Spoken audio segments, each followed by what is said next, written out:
Hello everyone, आज हम बात करने जा रहे हैं श्रोडिंजर्स इक्वेशन की। क्वांटम मैकेनिक्स में जो कि बहुत ज़्यादा यूज़ होती है।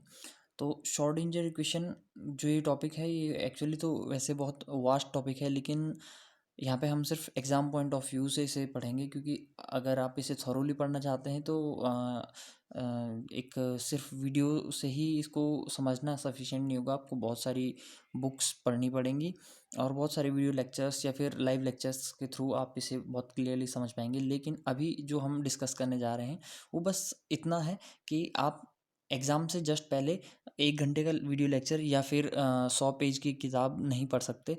तो एग्ज़ाम में आप कैसे परफेक्टली आंसर करें, इस चीज़ के लिए ये बहुत ही शॉर्ट वीडियो मैं बना रहा हूँ। और हो सकता है बीएससी जो फाइनल ईयर के स्टूडेंट्स हैं उनके लिए ये वीडियो बहुत ज़्यादा हेल्पफुल होगी। तो एक्चुअली श्रोडिंजर इक्वेशन जो हमारे सिलेबस में है वो हमारे पास दो तरह की है। एक तो टाइम इंडिपेंडेंट है और एक टाइम डिपेंडेंट है। और टाइम डिपेंडेंट में भी एक 1 डायमेंशनल केस के लिए है और एक 3 डायमेंशनल केस के लिए। तो स्टार्ट करते हैं। Time dependent Schrödinger equation for 1 dimension. कोई भी पार्टिकल जब वेव की तरह बिहेव करता है या फिर जैसा कि हम क्वांटम फिजिक्स में बात करते हैं कि वेव पार्टिकल डुअलिटी की, तो उसको करेक्टराइज करने के लिए हम एक क्वांटिटी डिफाइन करते हैं जिसे कि हम बोलते हैं साई।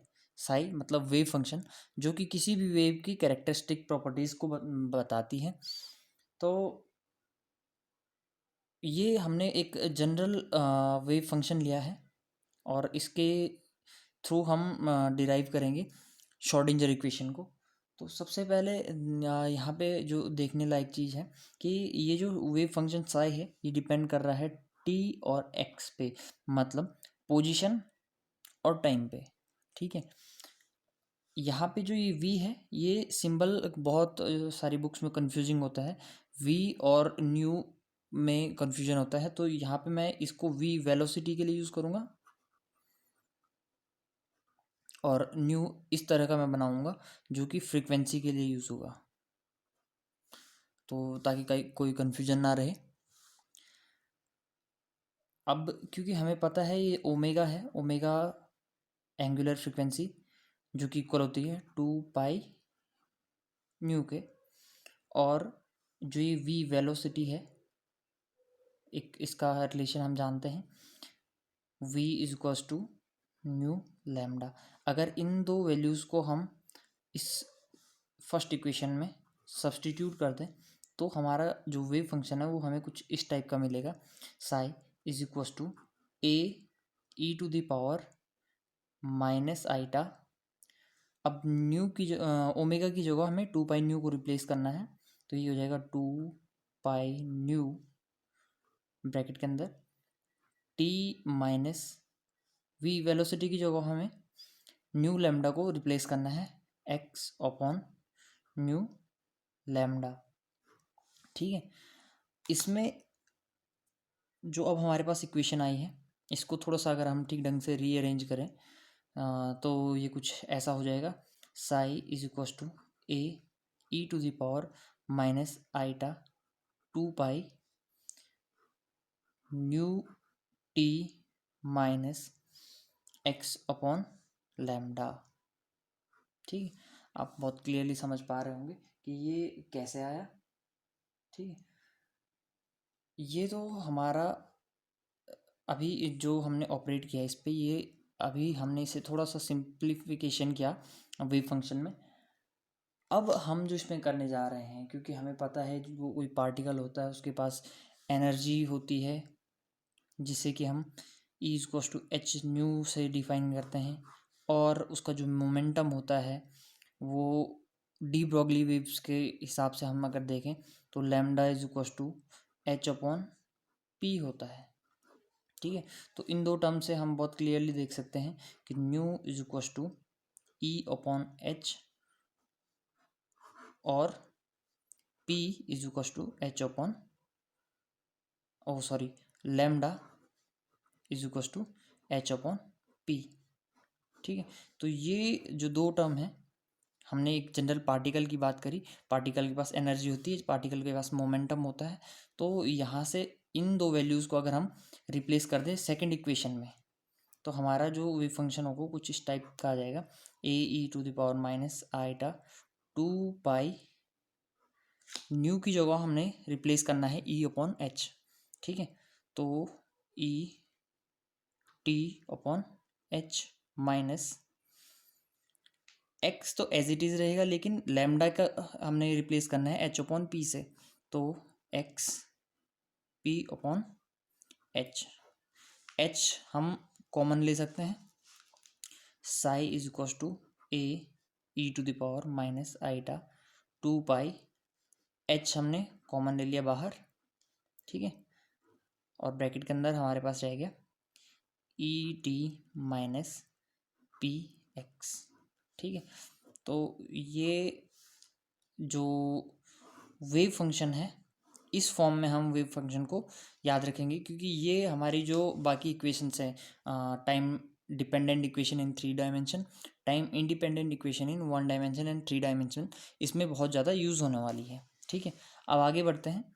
तो ये जो इक्वेशन है ये है वेव फंक्शन की, ठीक है। अब हम जानते हैं कि ये टाइम और पोजीशन पे डिपेंड करती है, तो इसे हम डिफरेंशिएट करते हैं टाइम और पोजीशन के रिस्पेक्ट में। तो सबसे पहले हम इसे डिफरेंशिएट करते हैं पोजीशन के रिस्पेक्ट में, तो del psi by del x is equals to, A constant है, एज इट इज़ बाहर आ जाएगा, ठीक है। अब एक्सपोनेंशियल फंक्शन का differentiation with respect to x, अगर इस ब्रैकेट को हम ओपन करें तो एक पार्ट हमारे पास टी वाला बचेगा और एक एक्स वाला। तो टी वाला जो पोर्शन है वो तो डिफरेंशिएट करके नल हो जाएगा, लेकिन जो एक्स वाला पार्ट है वो हमें डिफरेंशिएट करेंगे। तो इसको डिफरेंशिएट करने के बाद हमारे पास जो नीचे बचेगा वो आ जाएगा आईटा 2 पाई p/h इंटू, और ये exponential function as it is E⁻−आईटा 2 पाई/h इंटू ET-PX, ठीक है। अब हम जानते हैं कि साई की जो वैल्यू है वो है a इंटू E⁻−आईटा 2 पाई/h, ये वाला पार्ट। तो इसको हम ऐसे लिख सकते हैं, del psi by del x is equals to eta 2 pi p/h into psi, ठीक है। तो ये तो हमने अभी सिंगल डिफ्रेंशिएशन किया साई का विद रिस्पेक्ट टू एक्स, ठीक है। अगर इसका हम डबल डिफ्रेंशिएशन करें, मतलब del square psi by del x square, तो ये हमारे पास कुछ इस फॉर्म में आएगा, 4 पाई p²। अब क्योंकि आईटा स्क्वायर हमारे पास -1 हो जाएगा अपॉन h², ठीक है, साई एसिड, इसको हम फोर्थ इक्वेशन मान लेते हैं, ठीक है। सिमिलरली हम जो हमारा वेव फंक्शन था, मतलब साई इज इक्वस टू AE⁻−आईटा 2 पाई/h इंटू ET-PX, इसको हम डिफ्रेंशिएट करते हैं विद रिस्पेक्ट टू टाइम। तो del psi by del T is equals to, फिर से वही, एक पार्ट टाइम वाला है एक पार्ट पोजीशन वाला है, तो पोजीशन वाला पार्ट तो नल हो जाएगा। तो इसको डिफ्रेंशिएट करके हमारे पास जो वैल्यूज़ आएंगी वो कुछ इस टाइप की होंगी, ए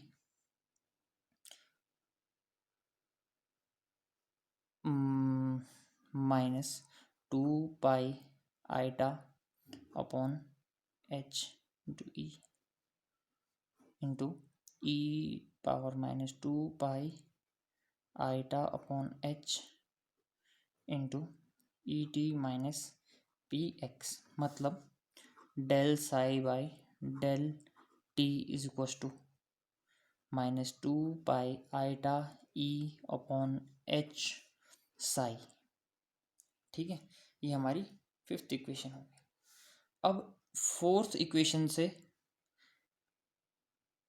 जो हमारी फोर्थ इक्वेशन थी,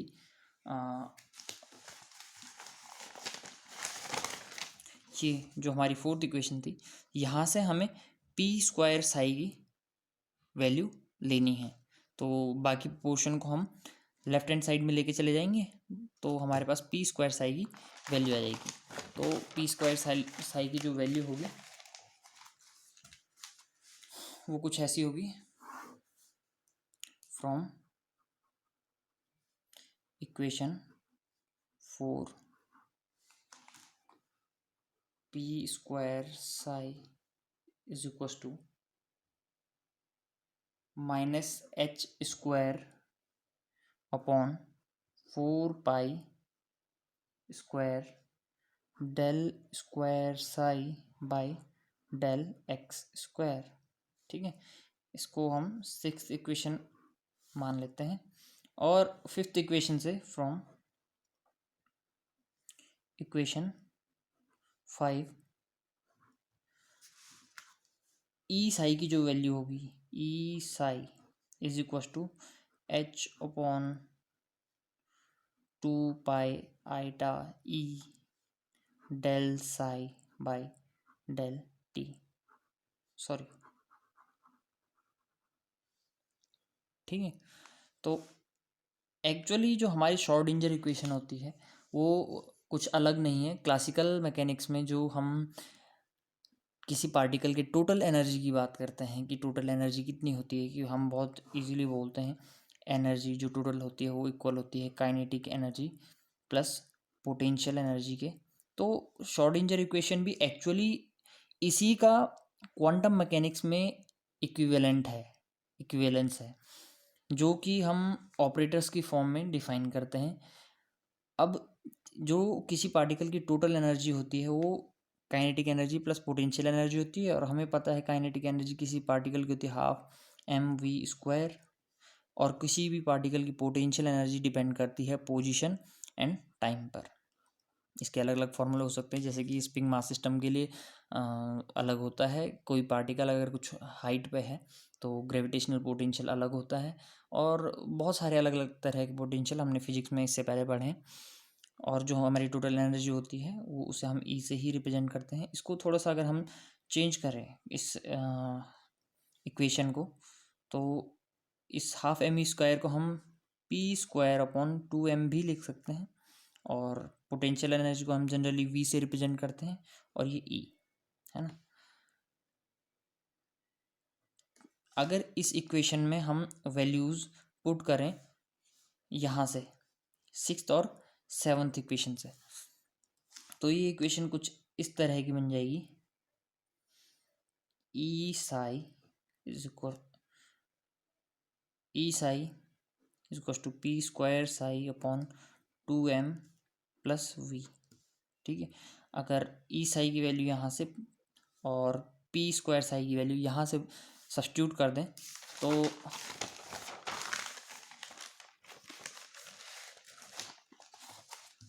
हमारी जो इक्वेशन है एनर्जी इक्विवेलेंस की वो कुछ इस फॉर्म में आ जाएगी, minus h upon 2 pi eta del psi by del T is equal to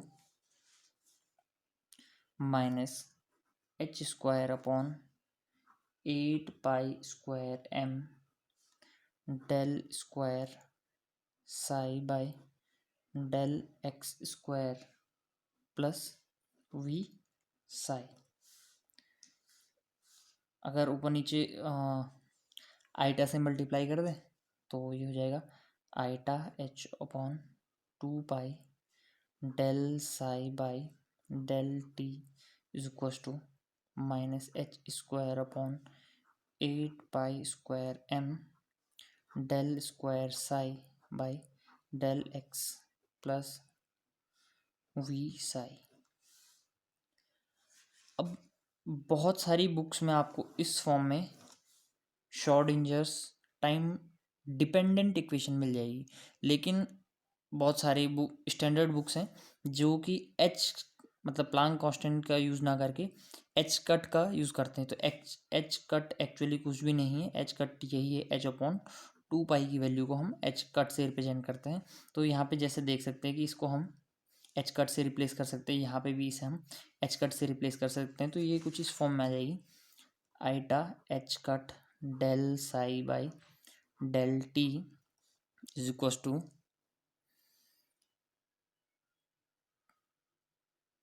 H cut square upon 2m minus del square psi by del x square plus V psi. तो ये है हमारी one dimensional equation, 1D Schrodinger's equation